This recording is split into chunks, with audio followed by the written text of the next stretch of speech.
Shalom, nama saya Agustina, saya mahasiswa teologi semester 7 dari Sekolah Tinggi Teologi Injili Interdenominasi Manado, dan pada kesempatan ini saya akan membagikan kebenaran firman Tuhan untuk memenuhi tugas mata kuliah Homiletika 1. Dan firman Tuhan yang akan saya bagikan pada kesempatan ini terdapat di dalam Efesus pasalnya yang keempat, ayatnya yang ke-17 hingga ayatnya yang ke-32. Saudara yang sama dikasihi Tuhan, seringkali terjadi dalam kehidupan kita ketika kita mempunyai sesuatu yang baru, entah itu barang ataupun pasangan yang baru. Misalkan bagi anak-anak muda, ketika dia punya pasangan yang baru, tetapi dia masih menyimpan kenangan-kenangan bersama mantan, sesuatu yang memori-memori yang lama bersama dengan mantan. Nah, tanpa kita sadari bahwa sesuatu yang lama, kenangan-kenangan bersama mantan yang masih tersimpan rapi itu pasti akan mempengaruhi kehidupan kita bersama dengan pasangan kita yang baru. Kalau istilahnya bagi anak-anak muda itu belum move on, atau dia belum mampu meninggalkan sesuatu yang lama, kenangan-kenangan, memori-memori bersama mantan kekasihnya. Dan tentunya ini sangat berpengaruh ketika dia menjalin hubungan yang baru bersama dengan pasangannya yang baru. Untuk itu, pada kesempatan ini kita akan bersama-sama belajar dan kita akan bersama-sama merenungkan kebenaran firman Tuhan tentang hidup baru. Sekali lagi, tentang hidup baru. Nah, yang menjadi pertanyaan bagi kita sekalian yaitu, bagaimana cara hidup baru? Atau bagaimanakah cara hidup baru? Yang pertama yaitu ditandai dengan menanggalkan kehidupan lama. Yaitu sekali lagi menanggalkan kehidupan lama. Saudara-saudara sekalian, orang yang mau hidup baru, yang mau memulai kehidupan yang baru, dia harus bersedia, dia harus meninggalkan, dan dia harus melepaskan pola hidup atau cara hidupnya yang jauh dari Tuhan. Kehidupan yang jauh yang dari Tuhan seperti apa? Yaitu itu bisa kita lihat di dalam ayat yang ke-17 hingga ayat yang ke-18, yaitu segala pikiran-pikiran yang sia-sia, pikiran-pikiran yang tidak ada gunanya, tidak ada manfaatnya, pikiran-pikiran negatif yang pada akhirnya akan membuat kita stres dan berujung pada kejahatan. Itu semua harus ditinggalkan, itu semua harus dilepaskan, itu semua harus ditanggalkan dari kehidupan kita. Masih banyak orang-orang Kristen, orang-orang yang mengaku percaya kepada Tuhan, tetapi dalam kehidupannya masih sangat jauh dari Tuhan, masih jauh dari persekutuan-persekutuan yang ada, dari peribadatan-peribadatan yang ada, di mana mereka lebih mementingkan urusan-urusan pribadi dibanding dengan mengikuti setiap persekutuan-persekutuan yang ada. Mereka lebih mementingkan urusan-urusan pribadi dibanding dengan mengikuti setiap persekutuan-persekutuan yang ada. Mereka masih keras hati, mereka tidak suka menerima nasihat-nasihat firman Tuhan, pengajaran-pengajaran tentang firman Tuhan. Mereka hanya mau hidup menurut dengan kehendak mereka sendiri, yang pada akhirnya membawa mereka pada kejatuhan, yaitu hidup di dalam kecemaran. Itu bisa kita lihat di dalam ayatnya yang ke-19. Di mana di sana mereka hidup dalam hawa nafsu dan mereka melakukan segala macam kejahatan. Nah, misalkan saya adalah seseorang yang pandai di bidang IT. Saya bisa memperbaiki alat-alat elektronik, baik itu HP maupun laptop yang rusak. Nah, tiba-tiba saya punya teman atau saudara yang dekat dengan saya, HP-nya atau laptopnya rusak. Karena mereka kenal dengan saya, mereka dekat dengan saya, maka mereka minta tolong untuk memperbaiki HP atau laptop mereka yang rusak itu. Apalagi kan kalau sudah saling kenal, tentunya pasti tidak akan meminta bayaran. Ini merupakan suatu gambaran kalau kita hidup dekat dengan Tuhan, Dia pasti mampu untuk memulihkan hidup kita, Dia pasti mampu menolong kita meninggalkan segala kejahatan-kejahatan, segala tabiat-tabiat lama kita, hidup kita yang lama dalam kesia-siaan, hidup dalam hawa nafsu menurut kehendak kita sendiri. Nah, bagaimanakah dengan kita sekalian? Sudahkah kita meninggalkan, kita menanggalkan segala kebiasaan-kebiasaan lama kita, segala kebiasaan-kebiasaan yang tidak berguna, dan kita sudah hidup baru, yaitu hidup di dalam kekudusan?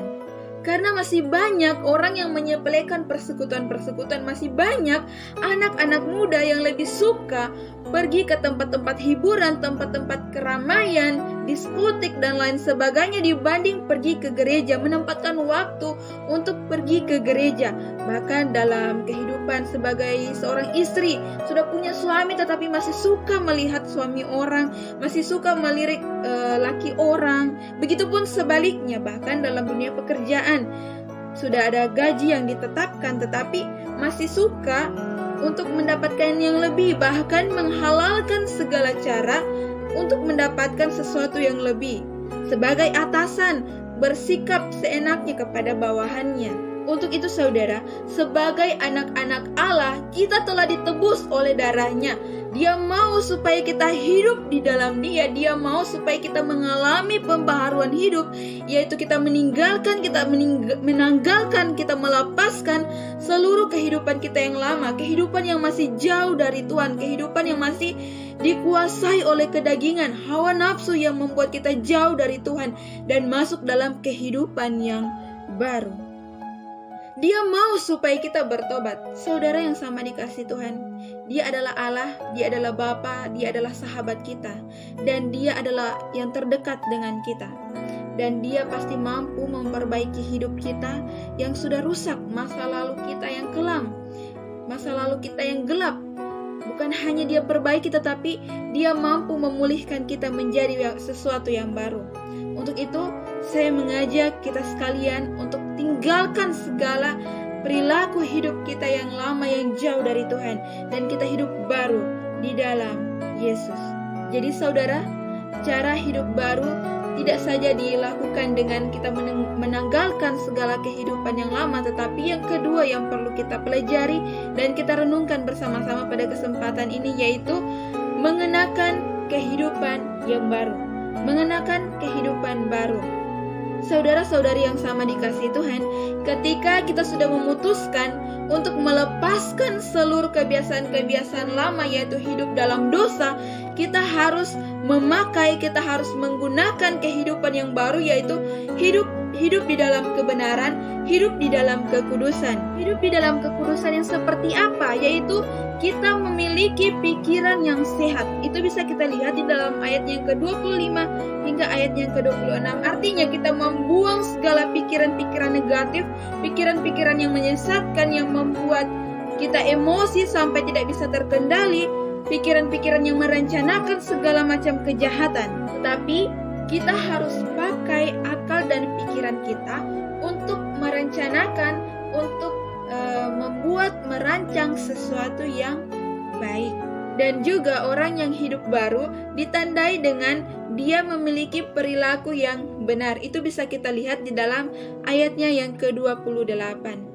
Artinya segala perilaku, kelakuan-kelakuan yang lama, hidup yang lama, yang tidak berkenan, yang mungkin dulunya masih suka berjudi, mabuk-mabuk, mencuri, berdusta, malas beribadah. Kalau seperti anak kuliahan mungkin pas kuliah suka tidur, malas kerja tugas, dan mungkin ada yang sudah beristri tetapi masih suka lirik perempuan-perempuan lain. Begitupun sebaliknya, sudah punya suami tetapi masih suka lia-lia berondong dan lain sebagainya. Bertobat saudara, hidup baru, hidup di dalam kekudusan, dan juga memiliki perkataan yang memberkati, perkataan yang membangun.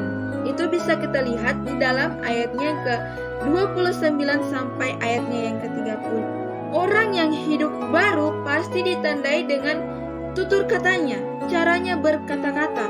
Mungkin yang dulunya suka memaki, bicara kasar, anak-anak yang suka membantah, tetapi ketika dia sudah bertobat dan hidup baru, pasti dia menjadi pribadi yang lemah lembut, dengan perkataan yang selalu membangun. Karena setiap yang keluar dari mulut kita itu adalah berasal dari hati.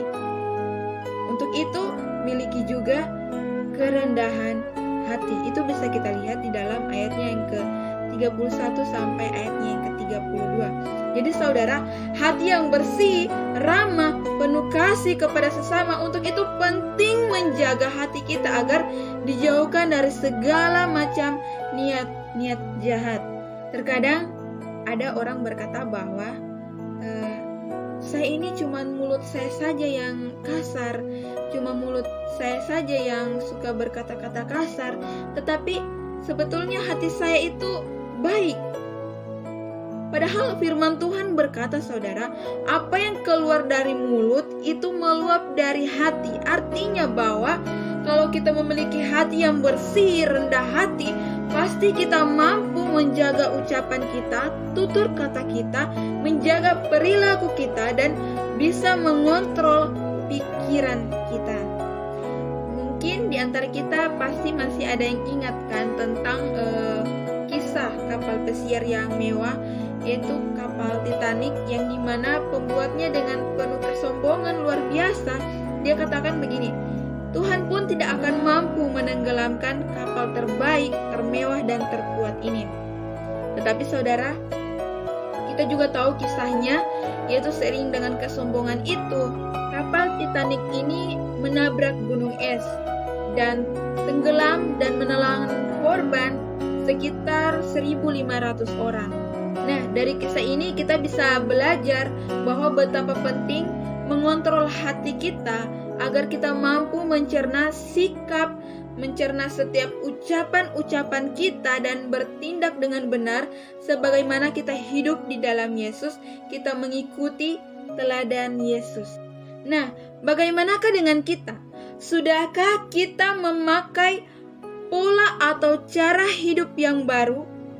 Sudahkah kita benar-benar hidup baru di dalam Yesus yang ditandai dengan sikap hidup kita yang benar? Karena saudara, kalau kita melihat masih banyak orang-orang Kristen yang mengaku sudah ditebus dan terima serta percaya Yesus, tetapi cara hidupnya masih begitu-begitu terus, tidak ada perubahan. Untuk itu pada kesempatan ini saya mengajak kita sekalian untuk kita memakai segala pola atau cara hidup yang baru sebagaimana kita telah ditebus menjadi anak-anak Allah, yaitu dengan menjaga hati kita, buang segala kepahitan, benci kepada orang lain, iri hati kepada orang lain, amarah, segala fitnah, tetapi milikilah kerendahan hati, yaitu menjadi pribadi yang mampu untuk memberikan pengampunan, penuh kasih, peduli kepada sesama kita. Untuk itu sebagai umat yang telah ditebus, umat kepunyaan Allah, mari kita renungkan bersama-sama, yaitu kita sebagai umat Allah, kita menanggalkan segala kehidupan kita yang lama, perilaku hidup kita yang lama, dan kita hidup baru, yaitu hidup di dalam kekudusan di dalam Yesus. Inilah dua hal tentang hidup baru yang kita pelajari bersama-sama, bahkan kita renungkan bersama-sama pada kesempatan ini, yaitu dengan cara kita meninggalkan kehidupan yang lama dan kita mengenakan atau kita memakai kehidupan yang baru. Amin kebenaran firman Tuhan. Shalom.